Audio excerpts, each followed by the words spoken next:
slides aí, eu aprendi que quanto mais sentidos a gente envolve, mais a gente aprende, né? Quem é professor aí sabe disso, né, Ju? Então, além de ouvir, vocês vão ver. E eu quero que vocês falem também algumas coisas, para que a gente fixe, né? Amém? Bom, eu estava aqui louvando ao Senhor com os irmãos, né? E o louvor algo novo, né? Eu sinto no meu coração que o Senhor tem algo novo para nós. Precisamos nos preparar para experimentar esse algo novo do Senhor. E é isso que eu quero trazer para os irmãos. Eu tenho crido que o Senhor tem um novo estágio para a gente, novo nível, né? Nível, como que fala em inglês? Level up. Não vou ficar inventando, não. Enfim, um próximo nível, um próximo estágio. Nós, como igreja, é claro que cada um está num estágio, né? Num nível de crescimento na caminhada com o Senhor, mas como igreja a gente entende algumas coisas aí, né, que o Senhor está nos levando nos mesmos lugares, com os mesmos propósitos, né?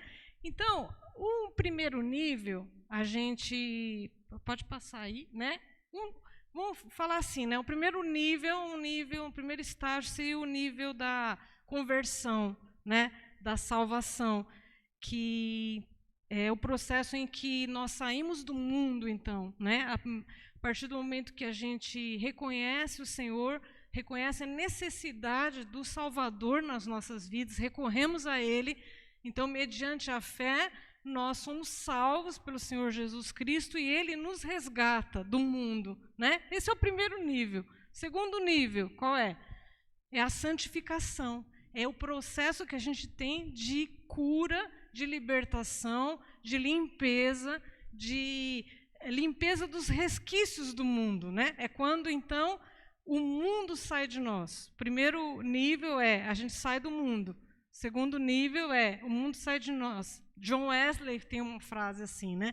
Ele fala que a conversão tira o cristão do mundo e a santificação tira o mundo do cristão. Esse é um processo importante que nós precisamos passar, não é? De libertação e de preparação, de treinamento para o terceiro nível, que é nos fazer, então, participantes de um grande exército. Amém? Nós, como igreja, conhecemos muito o segundo nível. Nós, como igreja, entendemos muito, vocês viram na formatura ontem, né? Mediante os cursos, são ferramentas que o Senhor tem nos dado como igreja para libertar, para curar, para limpar, para tirar do mundo, para tirar o mundo de nós, enfim, várias coisas, né? Mas o Senhor quer nos levar para um próximo nível, um nível de militantes. Igreja militante. Fala comigo, igreja militante. Parece que ficou meio ruim esse termo hoje em dia, né? Militante, né? Aquele lá é militante, aquele lá é um chato, né? A Bia que fala assim, é muito militante. Mas eu quero trazer para os irmãos uma nova perspectiva disso, de o que seria, então, uma igreja militante, né? O militante é aquele que é comprometido, né? Militante é o comprometido. Vamos ver o que significa uma igreja militante. O que significa militante? Aquele que luta e combate, um soldado, um guerreiro, aquele que defende ativamente uma causa, aquele que luta pelo que acredita, vai se identificando aí, irmão. Aquele que busca transformar a sociedade através de uma ação, um propósito, né? Busca transformar a sociedade através de um ato, de uma ação. É um membro ativo de uma causa que se posiciona aquela causa, envolvido diretamente, que se posiciona aquela causa e se identifica através da sua postura pessoal com aquela causa, sabe? É alguém profundamente comprometido com essa causa. É nisso que o Senhor quer nos levar, é nisso que o Senhor quer nos transformar, porque às vezes nós ficamos muito num nível só, né? Mas o propósito é que a gente chegue nesse estágio de militância, né? Militância. Então a gente precisa avançar, porque o propósito final, produto final é que sejamos uma igreja militante. No primeiro nível, então, a gente vê que é muito importante, cada nível, né, é muito importante, é muito necessário, fundamental. Esse primeiro nível é o nível, então, da conversão. A gente entende que necessitamos de um Salvador, nos arrependemos dos nossos pecados e entendemos que sem Jesus nós não podemos fazer nada. E nós, então, entregamos a nossa vida a Ele, dando o controle total da direção das nossas vidas. Não é? Esse é o processo, então, de salvação. A gente converte, a gente estava indo para um caminho, a gente converte para o caminho do Senhor, porque entendemos que Ele só pode nos salvar. Não é? Então, esse é o processo muito importante, mas a gente não pode ficar nesse nível.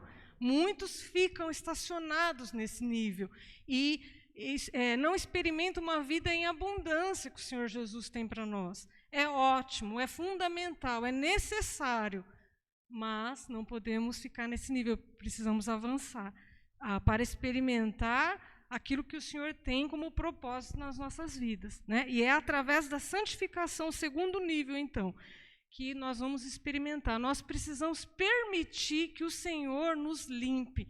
Esse processo de santificação, então, essa etapa de santificação é processual, né? Ela não acontece rapidamente, ela não acontece instantaneamente, mas é um processo que eu permito que o Senhor faça na minha vida aquilo que Ele precisa fazer. Não é? Então, é fundamental, eu preciso buscar esse crescimento, essa limpeza. O Senhor faz a parte dele à medida que eu faço a minha parte, não é? É uma parte dele, uma parte minha, eu preciso cooperar com a ação do Espírito Santo na minha vida, e tudo que ele vai me mostrando, eu não me conformo com aquilo, e vou lutando contra aquilo, até que o Senhor me leve à estatura do varão perfeito. Esse é o propósito, não é?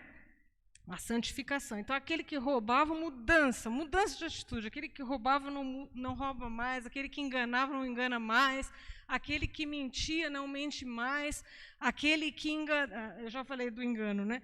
Aquele que murmurava, aquele que brigava, mudança de atitude, mudança também de sentimentos.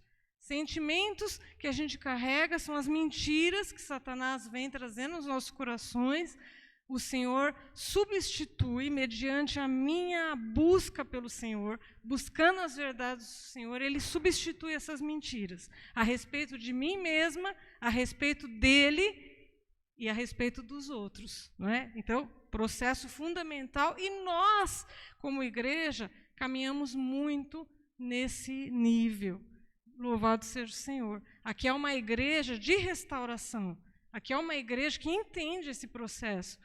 Não é? Mas o produto final, o próximo nível, o propósito é que sejamos exército militante do Senhor. Né? Não devemos estacionar nesse nível. Então, o que é ser exército, né, do Senhor? A gente é alistado como soldado de Cristo.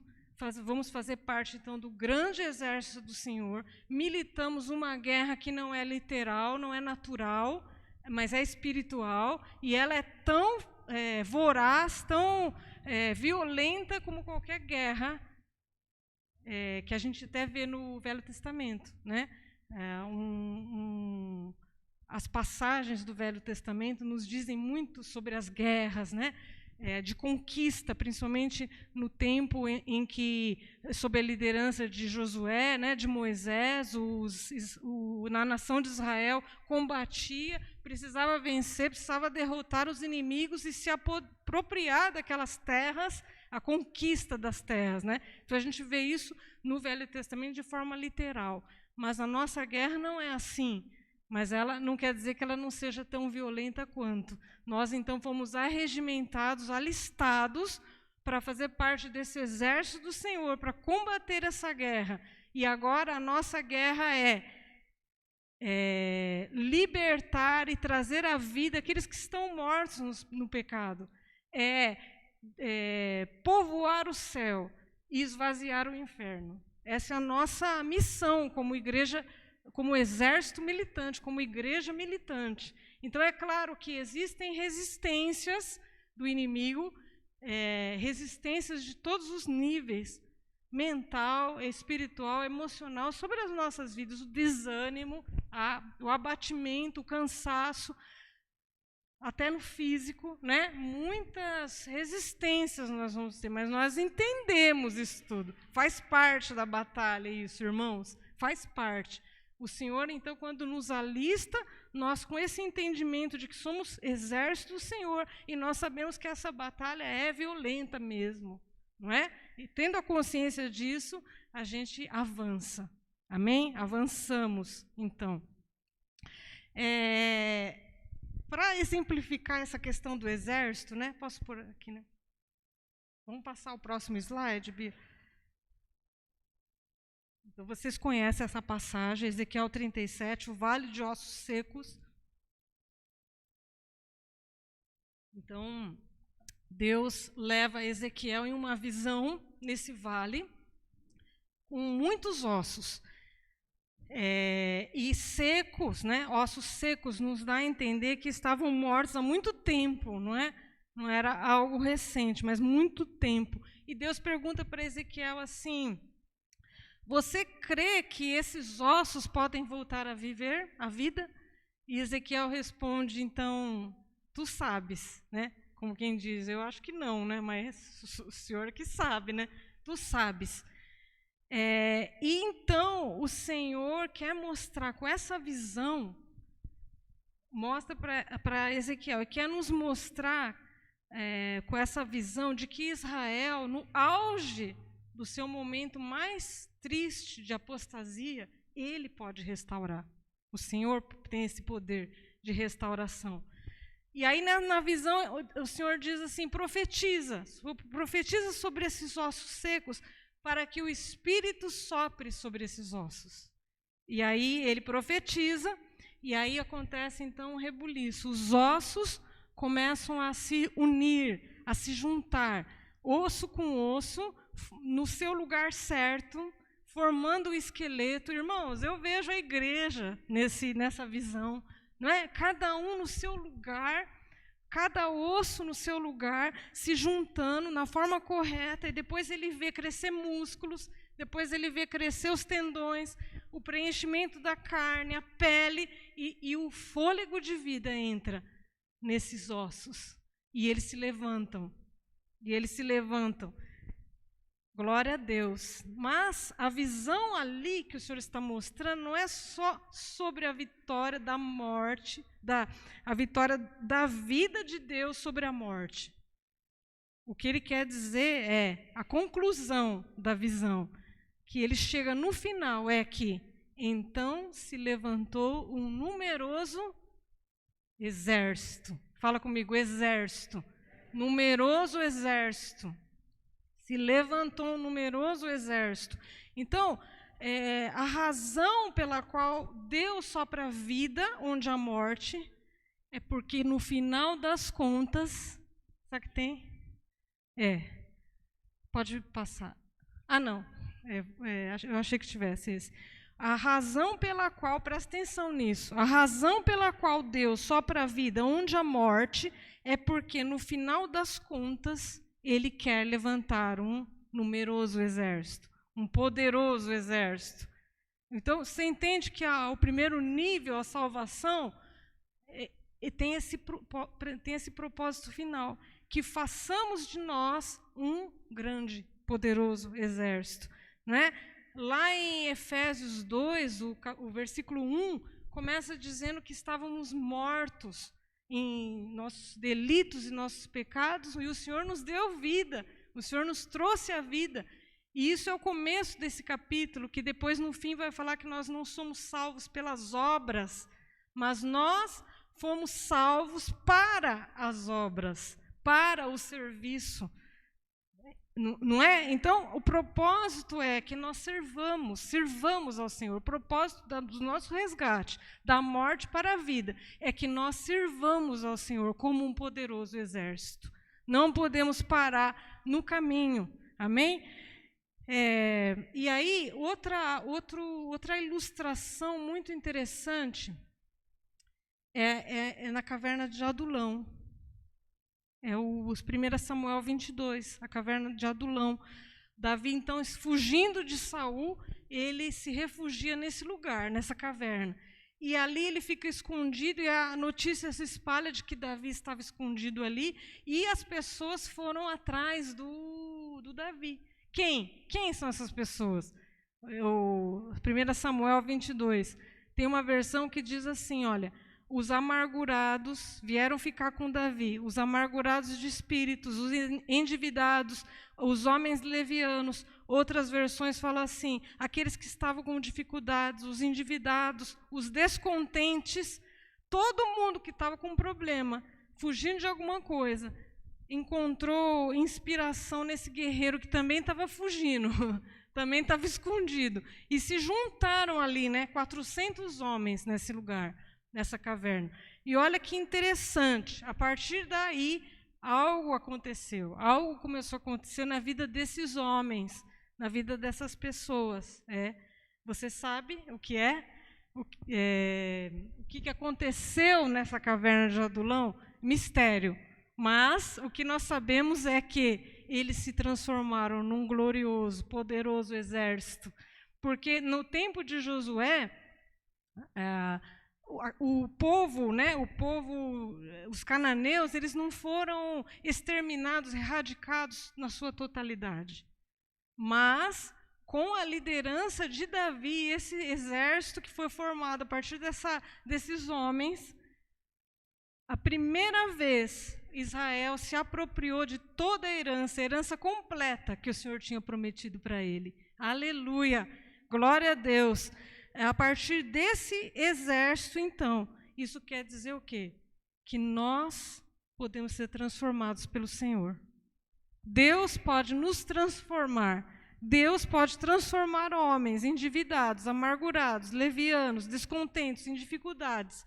Todo tipo de dificuldade pode nos transformar em um grande e poderoso exército.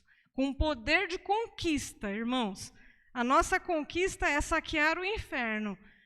Amém? Nós lutamos por uma causa, nossa missão é essa, não é? Nós temos que ter em mente qual é a missão, é resgatar muitos da morte. Assim como nós fomos resgatados da morte, nós prossigamos para cooperar com o Senhor no resgate de muitos. Amém? Então, o próximo slide. A gente sabe, então, que nós precisamos ser transformados. O Senhor deseja que sejamos transformados num exército. Propósito final: fazer de nós verdadeiros valentes que compõem o seu exército e vão lutar pelo rei e pelo seu reino. É assim que esse é o propósito final. Mas como faremos isso? Como executar essa missão, então? Como executar essa missão? Eu vou recorrer a um texto que eu já recorri, mas o Senhor continua falando comigo. Irmãos, vocês tenham paciência comigo. Que é o 2 Timóteo 2, 3 e 4. Aqui eu peguei duas versões, duas versões diferentes para a gente ressaltar algumas palavras aí, e Deus nos trará alguns entendimentos sobre isso. Como executar essa missão? Então, nessa primeira versão da Almeida Revista e Corrigida, diz assim: sofre, pois, comigo as aflições, como bom soldado, fala assim, bom soldado de Jesus Cristo. Ninguém que milita, olha que interessante, nós estamos falando de igreja militante. Ninguém que milita se embaraça, fala comigo, se embaraça com negócios dessa vida, a fim de agradar, diga agradar, aquele que o alistou para a guerra. Essa versão é maravilhosa. Então, a gente vê algumas questões aqui, Primeiro, quem nós somos? Bom soldado. O Senhor nos alistou, o Senhor nos chamou para sermos bons soldados. Como servirmos? Como servimos? Qual é o comportamento desse bom soldado? Não se embaraça com o negócio dessa vida. E por quê? Qual a motivação desse soldado em fazer o que faz? Porque ele quer agradar aquele que o alistou. Então, nesse texto, nós temos 3 respostas aí fabulosas, fantásticas, de como deve ser o nosso comportamento como soldado, né, de Cristo. E essa outra versão, Nova Bíblia Viva, diz assim: tome parte nos meus sofrimentos como um bom soldado de Jesus Cristo. E como soldado, não se deixe prender, em vez de embaraçar, né, ele usa esse termo prender, pelos negócios deste mundo, porque se fizer assim, não poderá satisfazer. Se você se embaraçar, se você se prender com esses negócios do mundo, você não poderá agradar, você não poderá satisfazer aquele que o alistou em seu exército. Forte, né? É real. Então, a gente vê essas respostas, né? Essas indicações de como deve ser o nosso comportamento perante essa guerra, perante o alistamento que nós somos chamados, né? Então, primeiro, quem somos? Soldados, pode passar. Soldados altamente comprometidos com a sua missão, né? Isso quer dizer o seguinte, que nesse primeiro trecho, né, sofre, pois, comigo as aflições como um bom soldado, tome parte nos meus sofrimentos como um bom soldado. Olha, suportar os sofrimentos é para alguém altamente comprometido com a missão. Você só sabe suportar os sofrimentos quando você tem em vista qual é a sua missão, qual é o foco. Se a gente não entende isso, a gente no primeiro aperto a gente desiste, a gente desanima. Mas ele está falando que a gente precisa ter esse entendimento de como ser um bom soldado. O que é ser um bom soldado? É suportar, é entender e resistir a todos esses ataques. E isso demonstra uma atitude de autocomprometimento com essa missão. Eu acho que eu pus fora de ordem. Tem um slide, outro, é aqui, né? O bom soldado é alguém altamente comprometido e é aquele que suporta os sofrimentos. E aqui eu quero fazer um parêntese e usar uma lição nossa do Habitudes. Ana, Bia, quem Habitudes? As meninas que fizeram não estão aqui. Essa lição fala do kamikaze descompromissado. Você se lembra, né? O kamikaze descompromissado. Olha o que diz. Os pilotos kamikazes só terão serventia se estiverem comprometidos com a sua missão. Vai pegando isso para a nossa mensagem hoje. Só terão serventia, você sabe, né? Os kamikazes eram aqueles pilotos de avião destinados a destruir os navios, né, do inimigo. Então, eram aviões carregados de bomba. E eles tinham a missão de atingir com o próprio avião esses navios, né? Os pilotos kamikazes só terão serventia se estiverem comprometidos com a sua missão. Envolvimento sem comprometimento não leva à eficácia. Um verdadeiro kamikaze participa de uma única missão, não é mesmo? E dá a sua vida nela. Será que a gente entende isso? Será que qual é o nosso comportamento como bom soldado de Cristo, né? Participa de uma só missão. A missão que nós temos, irmãos, é uma única missão. E dá a sua vida nela, altamente comprometido. Não pode haver kamikazes descompromissados. Por quê? Porque se ele for descompromissado, ele não vai cumprir a sua missão, né? O comprometimento faz parte do pacote. Então, quando você decide ser um kamikaze, você sabe que você vai morrer, que você tem que se comprometer. Faz parte do pacote. Queridos, faz parte do pacote sermos cristãos, militantes. É necessário que a gente se comprometa nesse ponto, nesse nível. O Senhor nos chamou para o comprometimento profundo e total. É necessário, né? Então, o kamikaze entende isso, que ele precisa estar comprometido profundamente com a sua missão, né? Mas parece que na igreja muitos soldados não têm esse nível de comprometimento, né? E aí a gente pode entender a diferença entre envolvido e comprometido. Muitos são soldados envolvidos, frequentam a igreja, não faltam um domingo, né? Oram, participam, né? Tem um envolvimento, mas o nível do kamikaze, o nível do militante é aquele que se compromete. Qual que é a diferença, então? Envolvimento e comprometimento. Olha, conhece? Quem conhece isso? É o bife a cavalo, né? Quem conhece o bife a cavalo? O Samuel gosta muito, porque tem ovo. Para a gente entender a diferença entre envolvimento e comprometimento. A galinha, ela se envolveu no prato, né? Ela deu o ovo, seu ovo. Mas o boi se comprometeu com esse prato. Ele deu a sua vida. Entenderam a diferença entre envolvimento? A gente pode estar envolvido num nível, mas não no nível do comprometimento. A galinha está envolvida, ótimo, beleza, mas o boi se comprometeu. Esse é o nível que o Senhor espera de nós, do comprometimento, de entendermos essa missão e isso fazer parte da nossa vida, fazer parte do nosso propósito em todas as áreas. Sabe, eu vou dormir pensando nisso, eu vou acordar pensando nisso, eu vou trabalhar pensando nisso.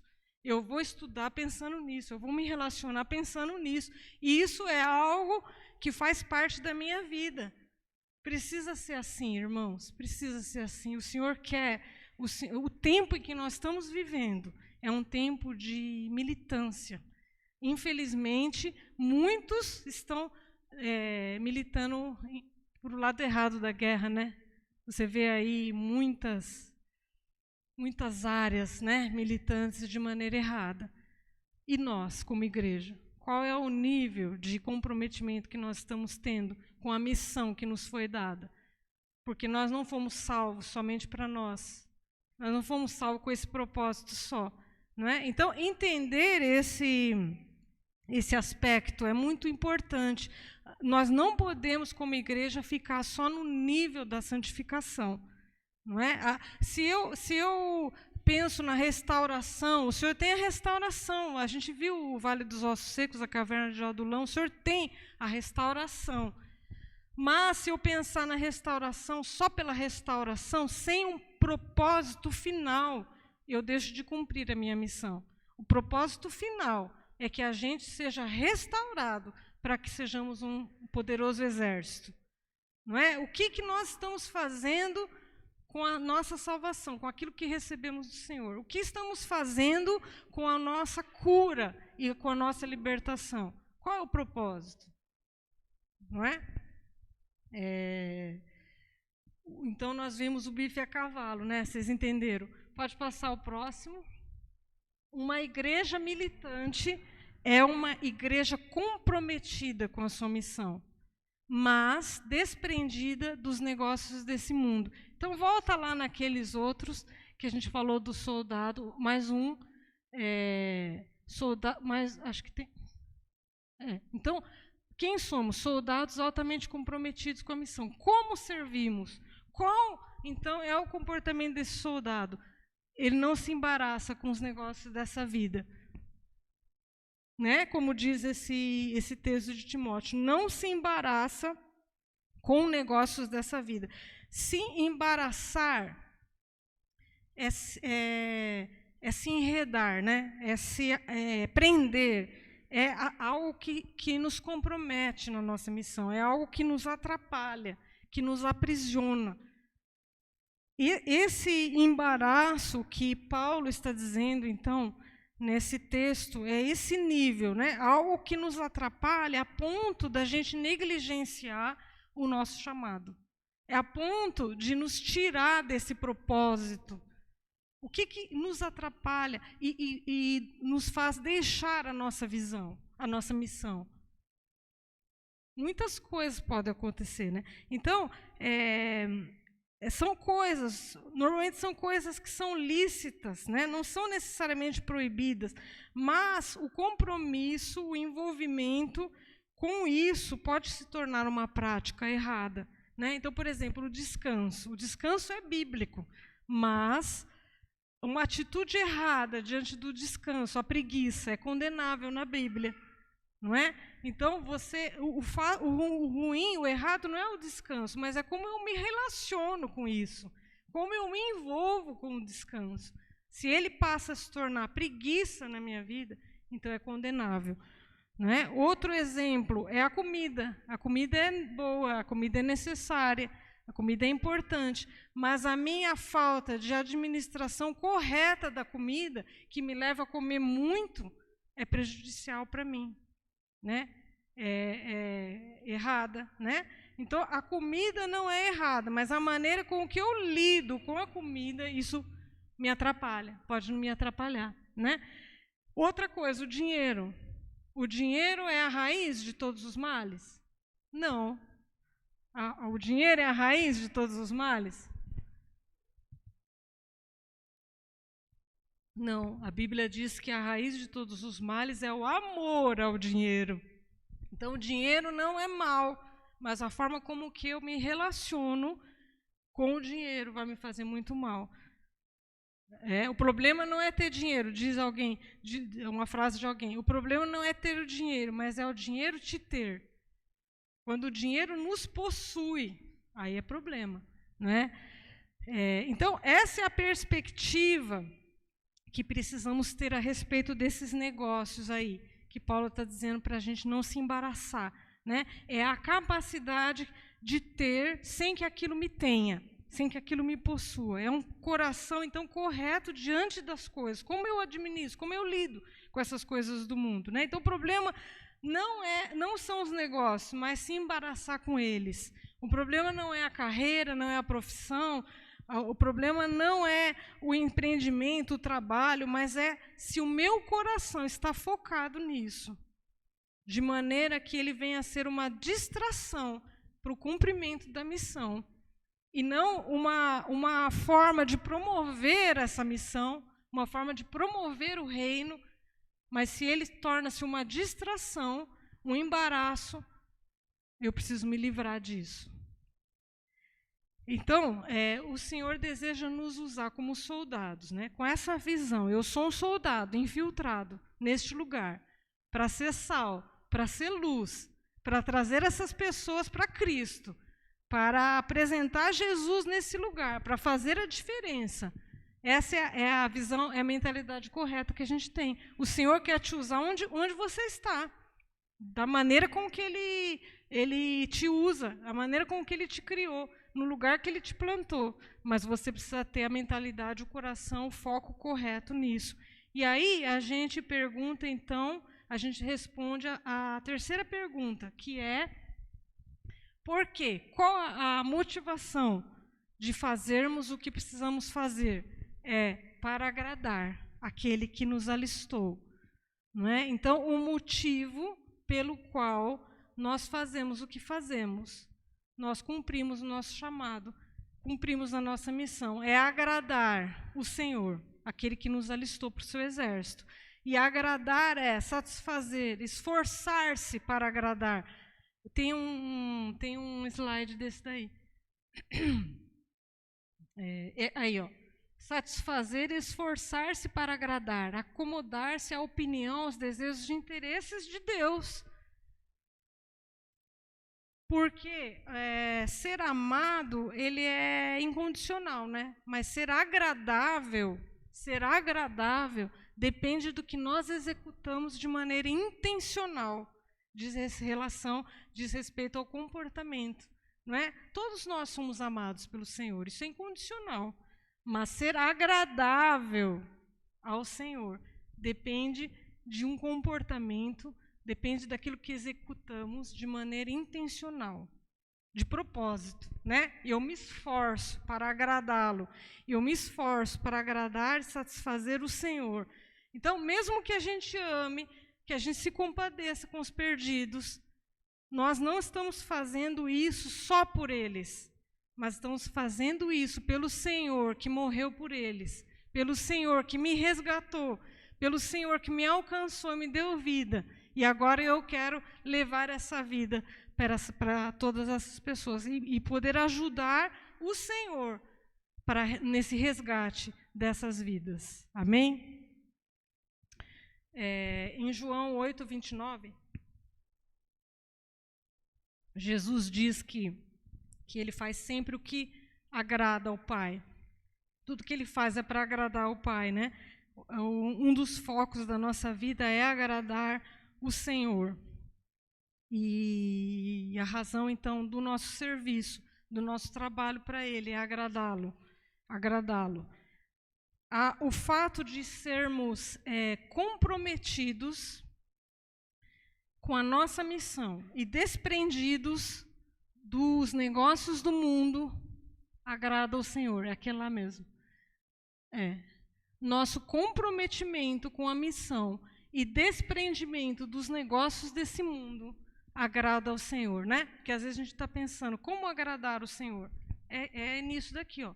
Quando a gente se compromete com a nossa missão, é o texto de Timóteo.